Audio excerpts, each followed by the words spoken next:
So I've been playing the Crew Motorfest for about 8 months now, beaten all the playlists, gotten most of the cars, and have pretty much did all the activities there are. So now I want to make a review on the game and what I actually think of it. Now for this review, I will be covering many things like the car list, the map, the customization, graphics, handling, and many more. So let's get right into it. Starting off with the car list. Now there are 720 vehicles in the game, some of which are exclusive from the Crew 2. And while it's not as much as Forza, it is a decent selection. And you have pretty much everything from cars, planes, bikes, and even boats. So I think the selection is pretty good. Moving next to the map. Now this map is based on the real life map of Oahu in Hawaii. And I think it does a great job of recreating all the mountains, volcanoes, beaches, and more. Now this map is significantly smaller compared to that of the Crew 2, but I think the scenery is beautiful and we are also getting a free map expansion in November, so I'm looking forward to it. So overall, I think the map is great. Next up are the playlists. Now there are a total of 20 playlists at the time of recording this video, each having its own unique theme. I played and finished every single playlist there is, and they are pretty fun. Now the downside of it is if you manage to finish every playlist, there really isn't much to do in the game after. Maybe some challenges or summits, but that's pretty much it. So that's the downside of it. But I'd have to say the playlists are good and you'll definitely have some fun with them for sure. This next part is probably one of my favorite parts of the game, and it's the car customization. Now while it isn't on the levels of Need for Speed, I'd have to say it's pretty good for a modern day racing game. Plus you can throw on a wide body on pretty much every car if you want. And you can change the interior color and trim.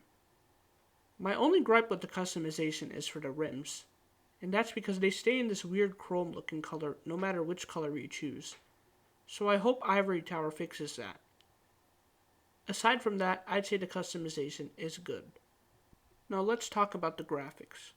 Now I play on the Xbox Series X version of the game, and I'd have to say the graphics are amazing. And they make the game look good as well.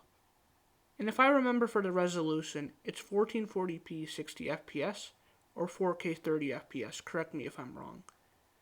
So I will say the graphics are awesome for a modern day racing game. For the handling, now this is something I had to get used to, especially as a Forza veteran. And it's that the handling is slightly arcadey, which is understandable for this game. Now luckily you can change the handling in the settings of the game to fine tune it to your liking, so the handling is alright if you fine tune it and get used to what works for you. So overall, I think the handling is alright. Moving to the photo mode. Now this is probably one of the best photo modes in a modern racing game. And it has your usual things like zooming, tilting, and changing the weather and time. Now one of my favorite parts of the photo mode is adjusting the dirt and damage of the car. And I think it's a real nice touch. So overall, I think the photo mode is really good. Aside from playlists, there are other activities you can partake in, like the Summit, the Grand Race, and the Demolition Royale. Each of these are fun, but it's unfortunate how we only have 2 game modes, so I hope Ivory Tower adds more in the future. Lastly, I'd like to mention the custom show and the voting. This is basically like a showroom where everyone shows their builds, and people vote for them. And you can also submit your own as well. Now while I like this feature, I feel like people are just downright submitting awful builds, which somehow get a lot of votes, so it's a little weird. But overall, I like this feature, and I think it's cool to see different builds from different players. Now that I covered everything, it's time to say what do I think of this game, rate it, and then tell you if it's worth buying or not. So I think this game is amazing. Of course it needs to work on some things like more activities and better money making methods. But overall I think it's great, so I'd have to give it an 8 out of 10. Do I recommend buying it? I mean, it depends on what you want out of a racing game, but I think it's best to wait for a sale to pick it up. Anyways, have you guys played this game? If so, what do you think of it? I'm curious to hear your thoughts down below in the comments. Thank you guys for watching, and I'll see you guys next time.